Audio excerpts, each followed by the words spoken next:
ನಮಸ್ಕಾರ. ಈ ಟಿ ವಿಯ ವೀಕ್ಷಕರಿಗೆ ಯೋಗ ಕ್ಷೇಮ ಕಾರ್ಯಕ್ರಮದ 404ನೇ ತರಗತಿಗೆ ಹೃತ್ಪೂರ್ವಕ ಸ್ವಾಗತ. ಹಲಾಸನದ ಉಪಯುಕ್ತತೆ ಪ್ರಾಯಶಃ ತಮಗೆಲ್ಲ ಮನದಟ್ಟಾಗಿರಬೇಕು. ಇದು ಬಹಳ ಒಂದು ಒಳ್ಳೆಯ ಆಸನ. ಹಲವಾರು ಈ ರೀತಿಯ ಈ ಉಸಿರಾಟದ ಸಮಸ್ಯೆಗಳಿಗೆ, ವಿಶೇಷವಾಗಿ ಮೂಗಿನ ಹೊಳೆಗಳಲ್ಲಿ ಕಟ್ಟಿಕೊಳ್ಳುವಂಥ ಇರತಕ್ಕಂಥದ್ದು ಮತ್ತು ಸೈನಸ್ ರಿಲೇಟೆಡ್ ಪ್ರಾಬ್ಲಮ್ಸ್, ಇವುಗಳಿಗೆ ಇದು ನಿಶ್ಚಿತವಾದಂಥ ಪರಿಹಾರವನ್ನು ಒದಗಿಸಬಲ್ಲಂಥ ಒಂದು ಆಸನ. ಆದರೆ ಯಾರಿಗೆ ಈ ಬೆನ್ನುಗಂಬದ ಯಾವುದೇ ಭಾಗದಲ್ಲಾಗಲಿ, either in the cervical spine or in the lumbar spine ತೊಂದರೆ ಇರುತ್ತೋ ಅಂಥವರು ಹಲಾಸನವನ್ನು ಹಾಗೇನೆ ಅಭ್ಯಾಸ ಮಾಡಬಾರ್ದು. ನುರಿತ ಶಿಕ್ಷಕರ ಮಾರ್ಗದರ್ಶನದಲ್ಲಿ ಅಭ್ಯಾಸ ಮಾಡಬೇಕು. ಇದು ಸ್ಪಷ್ಟವಾಗಿ ನೆನಪಿಟ್ಕೊಳ್ತಕ್ಕಂಥ ಒಂದು ಎಚ್ಚರಿಕೆ. ಈಗ ಈ ಹಲಾಸನದ ಅಭ್ಯಾಸವನ್ನು ಸಾಂಪ್ರದಾಯಿಕ ಶೈಲಿಗೆ ಹತ್ತಿರವಾಗುವಂತೆ ಮಾಡೋದಕ್ಕೆ ಕುರ್ಚಿಯ ಬದಲು 2 ದಿಂಬನ್ನು ಉಪಯೋಗಿಸ್ತೀವಿ. ಈಗ 2 ಬಾಲ್ಸ್ಟರ್ಸ್ ಮತ್ತು ಇದು 2 ಬ್ಲ್ಯಾಂಕೆಟ್ ಹೀಗೆ ಇರುತ್ತೆ. ಲಯನ್ ಯುವರ್ ಬ್ಯಾಕ್, ಬೆನ್ನುಗಂಬದ ಮೇಲೆ ಮಲಗಿ ಸ್ವಲ್ಪ ಮೇಲಕ್ಕೆ ಹೋಗಿ ಒಂಚೂರು ಕೆಳಗಡೆ ಅಷ್ಟು. ಇಲ್ಲಿ ಹಿಂಬದಿಯಲ್ಲಿ ದಿಂಬನ್ನು ಇಟ್ಕೊಂಡಿದ್ದೀನಿ. ಕುರ್ಚಿಗಿಂತ ಸ್ವಲ್ಪ ಎತ್ತರದಲ್ಲಿ ಕಮ್ಮಿ.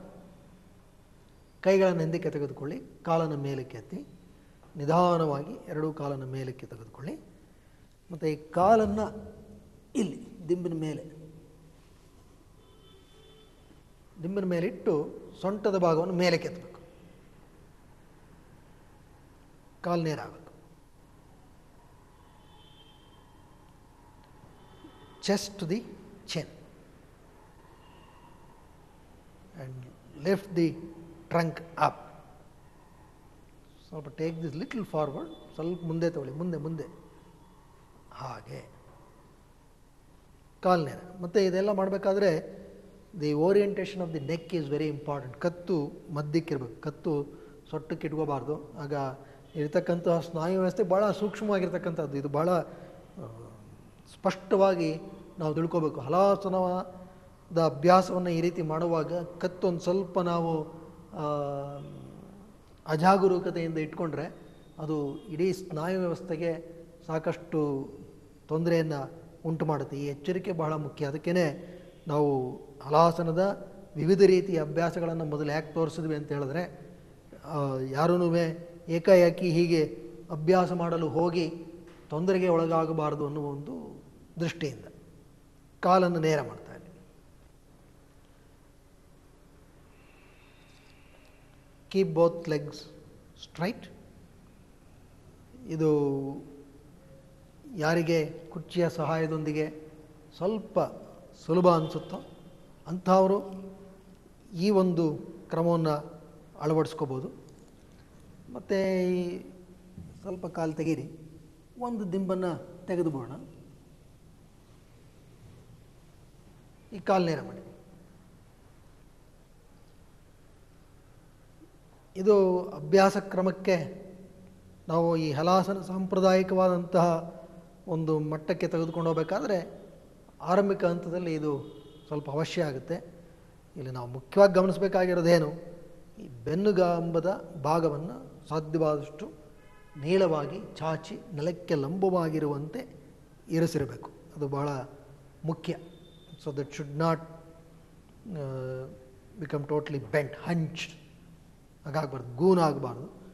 ಕಾಲನ್ನು ನೇರ ಮಾಡ್ತಾ ಇರಬೇಕು.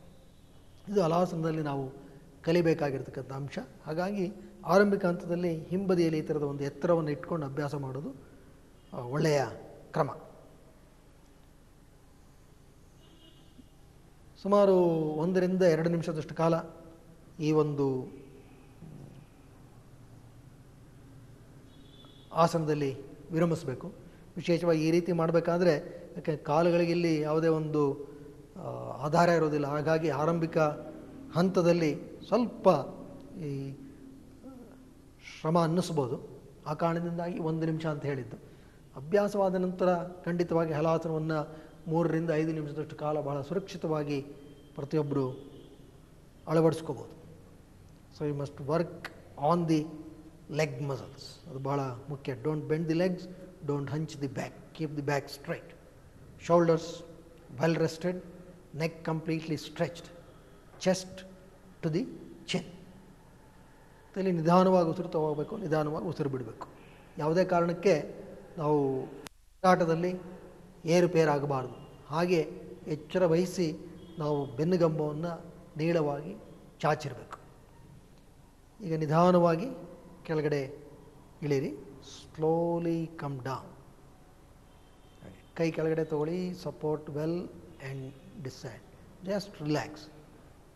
ಈ ಭಾಳ ಮುಖ್ಯ ಅಂತ ಹೇಳಿದ್ರೆ ಈ ಎಲ್ಲ ಆಸನದಲ್ಲಿ ಈ ಭಾಗ ಕುತ್ತಿಗೆ ಮತ್ತು ಭುಜಾಸ್ತಿ ವಲಯ ಇದನ್ನು ಸೇರಿಸ್ತಕ್ಕಂಥ